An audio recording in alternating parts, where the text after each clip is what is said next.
Halo semua, Assalamualaikum warahmatullahi wabarakatuh.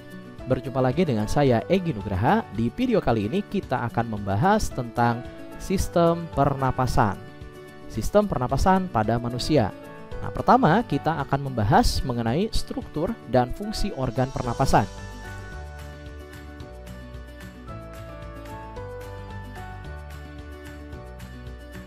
Nah, apa sih pernapasan? Pernapasan adalah suatu proses pertukaran gas antara tubuh dengan lingkungan yang melibatkan organ-organ pernapasan. Nah, tujuannya adalah apa? Tujuannya adalah untuk menghasilkan yang namanya energi melalui serangkaian proses enzimatik. Nah, kita bisa lihat di sini berdasarkan kebutuhan oksigen, pernapasan dibagi dua. Ada pernapasan atau respirasi secara aerob, yaitu menggunakan oksigen, dan ada respirasi secara anaerob yang tidak menggunakan oksigen. Nah, prosesnya bisa kita lihat di sini, di mana sel membutuhkan oksigen dan sel akan mengeluarkan yang namanya CO2. Nah, bagaimana proses bernapas? Proses bernapas terbagi menjadi dua, ada yang namanya inhalasi atau proses memasukkan udara, lalu ada ekhalasi atau proses pengeluaran udara. Nah, atau bisa kita lihat di sini prosesnya ada inspirasi, nama lain untuk inhalasi, dan ada ekspirasi, nama lain untuk eksalasi. Ya, merupakan proses masuknya udara untuk inspirasi, dan ekspirasi merupakan proses keluarnya udara. Nah, selanjutnya bagaimana pernapasan pada manusia? Pernapasan pada manusia pada prinsipnya adalah proses bertukarnya antara oksigen dan CO2. Oksigen digunakan untuk menghasilkan energi. Nah, pernapasan atau pertukaran gas ini akan terjadi secara garis besar, secara eksternal dan secara internal. Nah, untuk eksternal adalah terjadi saat pertukaran di paru-paru pada bagian alveolus dengan kapiler darah atau melalui darah. Sedangkan internal adalah pertukaran antara kapiler darah yang mengandung darah dengan sel atau jaringan tubuh. Selanjutnya kita akan membahas bagian pada pernapasan. Bagian pada pernapasan, yang pertama terdapat rongga dada. Di rongga dada terdapat yang namanya paru-paru, lalu di belakangnya terdapat jantung. Nah, selain rongga dada, yang terlibat juga merupakan tulang rusuk. Nah, tulang rusuk merupakan tulang yang melindungi organ vital. Terutama di sini adalah paru-paru dan juga jantung. Nah, pada tulang rusuk ini dilindungi oleh yang namanya atau dibungkus oleh yang namanya otot antar tulang rusuk. Nah, di sini otot tulang rusuk berperan dalam mekanisme kontraksi maupun relaksasi dalam proses pernapasan. Lalu selanjutnya ada sekat. Nah, sekat ini yang dinamakan dengan diafragma. Nah, ini merupakan sekat pemisah antara rongga dada dan rongga perut. Nah, ini untuk rongga perut. Jadi yang terlibat dalam pernapasan nanti kita akan mengenal rongga dada, lalu tulang rusuk, otot antar tulang rusuk, diafragma, dan juga rongga perut. Nah, untuk rongga perut di sini dilengkapi dengan otot-otot. Ya, otot-otot ini, terutama otot diafragma, akan terlibat dalam proses pernapasan. Nah, kita akan bahas mengenai alat-alat pernapasan. Nah, yang pertama kita harus mengenal dulu saluran pernapasan. Terdiri dari apa saja sih saluran pernapasan? Saluran pernapasan terdiri daripada rongga hidung, lalu ada rongga mulut, lalu ada faring, ada laring, ada trakea, ada bronkus, bronkiolus, dan alveolus. Nah, kita bisa lihat ilustrasi yang ada di gambar. Kita bisa lihat di sini untuk bagian rongga hidung. Nah, ini rongga hidung. Nah, ini ya, rongga hidung.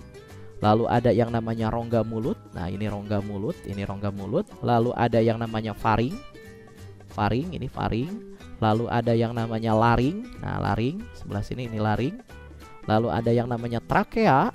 Ini trakea. Nah, ini trakea. Lalu ada yang namanya bronkus yang merupakan cabang daripada trakea.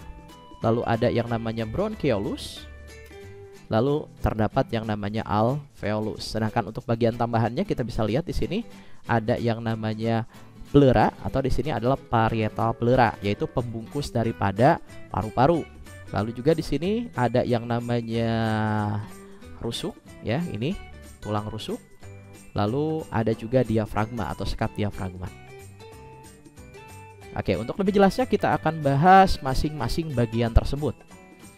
Yang pertama, kita akan bahas mengenai rongga hidung. Nah, apa sih yang ada di rongga hidung? Di rongga hidung terdapat yang namanya rambut yang bertujuan untuk menyaring partikel kotoran yang masuk bersama dengan udara. Nah, di sini terdapat yang namanya, ini rongga hidung ya, di sini ada yang namanya rambut. Lalu selanjutnya terdapat konka. Nah, konka ini merupakan bagian yang berfungsi untuk menghangatkan udara yang masuk. Jadi udara ini yang masuk dari lingkungan masuk ke dalam rongga hidung itu akan dihangatkan melalui konka. Nah, ini terdapat banyak kapiler darah.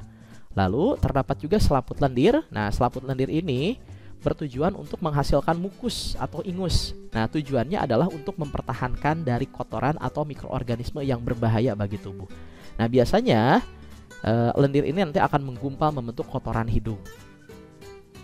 Lalu selanjutnya juga terdapat yang namanya sel olfaktorius. Nah, sel olfaktorius ini adalah suatu sel saraf yang berperan sebagai alat penciuman ya. Jadi kita bisa mengetahui mana udara yang berbahaya, mana yang tidak enak itu melalui yang namanya sel olfaktorius. Secara garis besar kita bisa melihat di sini rongga hidung bertujuan untuk menyaring, menghangatkan dan melindungi. Selanjutnya kita akan bahas mengenai yang namanya rongga mulut. Nah, rongga mulut merupakan cadangan atau sebagai jalan masuknya udara ke dalam tubuh. Dikenal juga dengan saluran pernapasan sekunder. Di sini ya. Jadi pada saat kita kesulitan mengambil udara atau mengeluarkan udara lewat yang namanya rongga hidung, maka alternatifnya adalah bisa menggunakan rongga mulut. Selanjutnya, di rongga mulut juga terdapat pembentukan suara. Ya, pembentukan suara. Jadi suara itu dibentuk di rongga mulut. Lalu faring. Nah, faring ini terdiri daripada 3 bagian. Ada nasofaring, ini bagian atas. Ya, lalu ada orofaring, ini bagian tengah, dan ada yang namanya laryngofaring atau bagian bawah, merupakan bagian yang terdiri daripada epiglotis dan saluran menuju esofagus maupun laring. Selanjutnya kita akan bahas mengenai laring itu sendiri. Nah, di laring sendiri terdapat yang namanya epiglotis yang merupakan katup menuju ke trakea. Nah, lalu terdapat juga pita suara, yaitu organ penghasil suara. Ya, nah ini kira-kira gambaran daripada epiglotis. Ini katup ya, yang terdiri daripada tulang rawan yang nantinya bisa membuka dan menutup. Pada saat proses bernapas, epiglotis ini akan membuka, sedangkan pada saat kita makan atau minum, epiglotis akan menutup untuk menghindari masuknya makanan ataupun air ke dalam trakea. Selanjutnya kita akan bahas bagian-bagian yang lain. Nah, ini adalah laring, ada trakea. Nah, ini trakea itu sendiri kita bahas. Nah, trakea atau dikenal dengan batang tenggorokan. Ciri yang menarik daripada trakea adalah memiliki batang yang tipis dan kaku, ya. Tipis dan kaku. Lalu dindingnya itu dikelilingi oleh cincin tulang rawan, ya. Dan pada bagian rongganya terdapat epitel bersilia.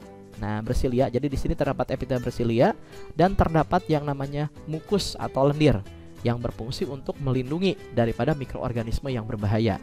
Nah, kita bisa lihat di sini bentuk daripada epitel bersilia. Nah, ini adalah bentuk silianya. Tujuannya adalah apa? Untuk menangkap partikel debu yang masuk bersama dengan udara yang gagal disaring di rongga hidung. Selanjutnya, kita akan melihat bagian yang lain daripada saluran pernapasan. Ini adalah trakea. Ada yang namanya cabang tenggorokan atau yang dikenal dengan bronkus. Nah, ini bronkus terdiri daripada 2, ya. Bronkus terdiri dari 2, ada bronkus sebelah kanan dan bronkus sebelah kiri. Lalu struktur lapisannya hampir sama seperti trakea, ya. Jadi di sini terdapat yang namanya mukus atau lendir. Nah, lalu ada yang namanya cabang. Nah, cabang-cabang bronkus, ya. Ini cabang bronkus atau dikenal dengan bronchiolus.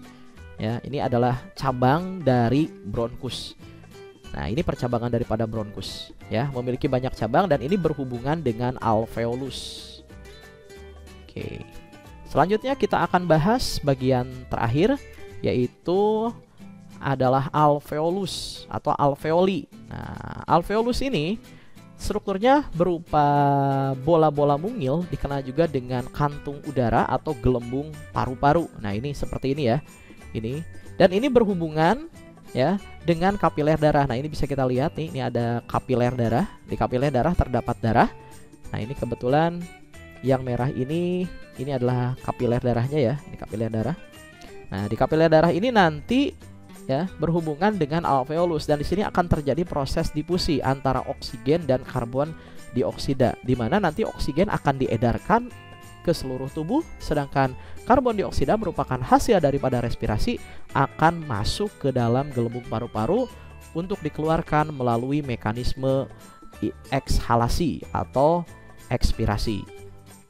Nah, ini nih secara gambaran umumnya proses difusi. Jadi ini adalah air akan keluar ya, udara akan keluar, maaf ya, ini udara akan keluar. Ini nanti akan keluar melalui yang namanya bronkiolus, lalu nanti ke bronkus, lalu ke trakea, sampai akhirnya bisa ke rongga hidung ataupun ke rongga mulut. Nah, di sini proses difusi ini adalah alveolus dan ini adalah kapiler darah. Nanti CO2 itu akan masuk dan masuk keluar, maksudnya ke paru-paru, sedangkan oksigen itu akan masuk untuk diedarkan ke seluruh tubuh. Lalu bagaimana dengan struktur paru-paru? Nah, struktur paru-paru kita bisa lihat di sini. Ini terdiri dari 3 lobus ya. Lobus untuk sebelah kanan itu terdiri daripada 3 lobus dan sebelah kiri terdiri daripada 2 lobus. Selanjutnya kita akan bahas mengenai pembungkus dari paru-paru yang bernama pleura. Nah, pleura ini ada beberapa macam. Tujuannya adalah untuk melindungi daripada paru-paru. Ya, ada yang namanya pleura dalam ya atau viscerale. Lalu ada juga pleura parietal ya, lalu ada costalic ya, dan ada juga pleura diafragmatik, lalu ada cervicalis. Nah, ini diantaranya ya. Nah, kita bisa lihat di sini pleura dalam. Nah, pleura dalam ini kita bisa lihat untuk pleura dalam. Nah, ini nih berada di bagian dalam ya. Biasanya pemisah antara lobus paru-paru ya. Lalu ada parietal. Nah, ini nih ya. Ini melapisi dinding daripada dada. Lalu ada costalis. Nah, costalis ini menyeliputi rongga dada ya, bersebelahan dengan tulang rusuk. Lalu ada pleura diafragmatik. Nah, yang ini nih. Nah, ini membatasi dengan sekat diafragma. Lalu ada pleura cervicalis atau cervical. Nah, ini berhubungan dengan leher gitu ya. Jadi ada 5 macam jenis pleura dan tujuannya sama, melindungi. Selanjutnya kita akan bahas mengenai sistem pernapasan, mengenai mekanisme pernapasan.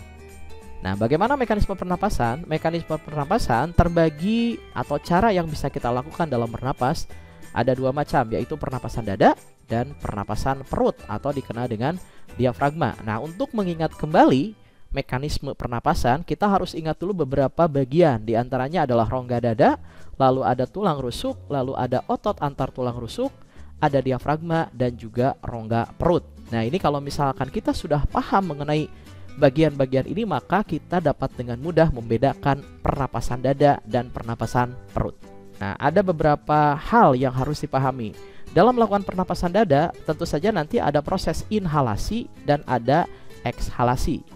Nah, di sini ada beberapa poin ya, di antaranya 5 poin yang menyebabkan terjadinya proses inhalasi maupun ekshalasi. Nah, kita bisa lihat di sini. Pertama adalah terkait dengan bagaimana mekanismenya. Nah, untuk mekanismenya sendiri, untuk proses pernapasan dada ini ada 2 ya, ada inhalasi atau inspirasi masuknya udara dan ada eksalasi. Nah, ini gambarnya. Bagaimana udara itu bisa masuk? Nah, untuk proses inhalasi dimulai dengan adanya kontraksi otot antar tulang rusuk bagian luar. Ya. Dan ini menyebabkan apa? Menyebabkan tulang rusuk menjadi naik ataupun terangkat. Selanjutnya, saat tulang rusuk naik, ini menyebabkan rongga dada membesar. Nah, saat rongga dada membesar, maka tekanan udara di paru-paru ini akan kecil. Dan saat tekanan udara di paru-paru itu akan kecil, menyebabkan udara dari luar bisa masuk, hingga akhirnya volume udara itu bisa bertambah. Nah, sedangkan ekshalasi merupakan lawan daripada inhalasi. Ya, ekshalasi dimulai dengan otot antar tulang rusuk merelaksasi, lalu menyebabkan tulang rusuk turun, lalu rongga dada mengecil, tekanan di paru-paru membesar, menyebabkan volume udara di paru-paru akan keluar dan akhirnya berkurang. Secara garis besar, pernapasan dada memiliki ciri unik, yaitu otot tulang rusuk berpengaruh terhadap posisi tulang rusuk. Dan ini nanti akan menjadi pembeda pada saat inhalasi dan eksalasi. Sedangkan untuk rongga dada, tekanan udara di paru-paru, volume udara ini akan mengikuti. Nanti kita bandingkan ya pernapasan dada dan pernapasan perut. Selanjutnya bagaimana dengan pernapasan perut atau diafragma? Nah, ini prosesnya, ini melibatkan yang namanya diafragma. Ini kita bisa lihat secara garis besar. Nah, ini ada dua bagian yang terlibat ya, yaitu otot diafragma dan posisi diafragma. Pada saat inhalasi, otot diafragma ini akan berkontraksi menyebabkan diafragma yang tadinya melengkung ya, ini akan ketarik dan akhirnya datar. Dan akibat daripada daripada posisi diafragma mendatar, ini menyebabkan rongga dada membesar. Selanjutnya tekanan udara kecil dan volume udara bertambah. Begitu juga dengan ekhalasi, karena merupakan kebalikan daripada inhalasi. Nah, ini yang terjadi adalah kebalikannya. Lawan berkontraksi adalah berelaksasi, lawan datar adalah melengkung kembali, rongga dadanya mengecil, tekanan udaranya membesar, volume udaranya berkurang. Nah, secara garis besar, kuncinya untuk mempelajari tentang pernapasan perut adalah otot diafragma berpengaruh terhadap posisi diafragma. Nah, ini kita bisa lihat, kita bisa bandingkan ya, pernapasan dada dan pernapasan diafragma. Bedanya di awalnya aja ya. Ini otot diafragma, ini posisi diafragma, ini otot antar tulang rusuk, ini tulang rusuk. Ya. Sedangkan untuk rongga dada, tekanan udara, volume baik di inhalasi di pernapasan dada ataupun inhalasi di pernapasan diafragma ini sama saja. Gitu. Jadi kita bisa mudah memahami proses pernapasan dada dan pernapasan perut. Selanjutnya, kita akan membahas mengenai volume udara pernapasan. Nah, saya punya grafik nih ya. Ada grafik di sini mili ya. Ada 4 volume udara, ada volume tidal, ada volume cadangan inspirasi, ada volume cadangan ekspirasi, dan ada volume sisa. Apa itu tidal? Nah, tidal ini sebesar 500 cc. Nah, di sini ya. Ini adalah udara yang bisa masuk ke dalam paru-paru saat melakukan pernapasan biasa. Nah, ini yang dikenal dengan volume tidal. Ya, lalu ada yang namanya udara cadangan inspirasi atau yang dikenal juga dengan udara komplementer. Nah, ini adalah udara yang bisa kita ambil sesudah pernapasan tidal ya, sebesar berapa? Sebesar 1500 mili atau 1500 cc. Ya, ini kita bisa hirup, kita tarik sekuat-kuatnya. Ya, lalu ada yang namanya volume cadangan ekspirasi. Nah, yang ini nih, ya, ini adalah volume udara yang bisa kita keluarkan sekuat-kuatnya, ya, dari paru-paru sebesar 1500 cc. Dan ada yang namanya udara residu atau sisa. Nah, ini adalah volume udara di paru-paru yang tidak akan hilang kecuali kita meninggal. Dan yang ini yang akan menyebabkan paru-paru tetap mengembang. Nah, di sini kalau misalkan kita lihat ada berbagai macam ya. Saat digabungkan ada volume tidal ketemu dengan cadangan inspirasi, cadangan ekspirasi, ini dinamakan dengan kapasitas udara vital atau yang digunakan untuk aktivitas. Sedangkan ada yang namanya kapasitas volume total ya. Ini adalah gabungan tidal, inspirasi, ekspirasi, dan sisa. Untuk mempermudah kita bisa lihat di sini tabel. Ini ya, udara komplementer ya, lalu ada udara suplementer tidal, ini digabungkan nanti jadi kapasitas vital. Saat bergabung dengan udara residu yang ada di paru-paru, ini digabungkan menjadi kapasitas total. Selanjutnya kita akan membahas mengenai frekuensi pernapasan. Frekuensi pernapasan adalah intensitas masuk atau keluarnya udara per menit, baik dari dalam keluar ataupun dari luar ke dalam tubuh. Nah, faktornya ada 5 faktor, di antaranya usia, lalu jenis kelamin, suhu tubuh, posisi tubuh, dan aktivitas. Nah, ini untuk usia, makin nambah usia. Nah, ini di sini ada ilustrasi, ada seorang anak, seorang ibu, seorang ayah ya. Ini makin bertambah usia, maka frekuensi pernapasannya akan semakin menurun. Nah, begitu juga dengan jenis kelamin. Jenis kelamin perempuan memiliki frekuensi lebih tinggi dibandingkan dengan laki-laki. Nah, untuk suhu tubuh ini berpengaruh pada saat kita sakit, maka frekuensi pernapasan akan semakin cepat. Lalu bagaimana dengan posisi tubuh? Posisi tubuh ini memungkinkan kita pada saat berdiri, duduk, berlari, ini akan memiliki frekuensi yang berbeda. Semakin tinggi aktivitas, nah ini nyambung dengan aktivitas, maka akan semakin tinggi juga intensitas atau frekuensi pernapasannya. Baik, selanjutnya kita akan membahas pengangkutan oksigen dan karbon dioksida. Nah, untuk pengangkutan oksigen dapat melalui dua cara, yaitu diangkut melalui eritrosit dengan menggunakan hemoglobin, dan di sini oksigen akan berikatan dengan Hb membentuk oksihemoglobin.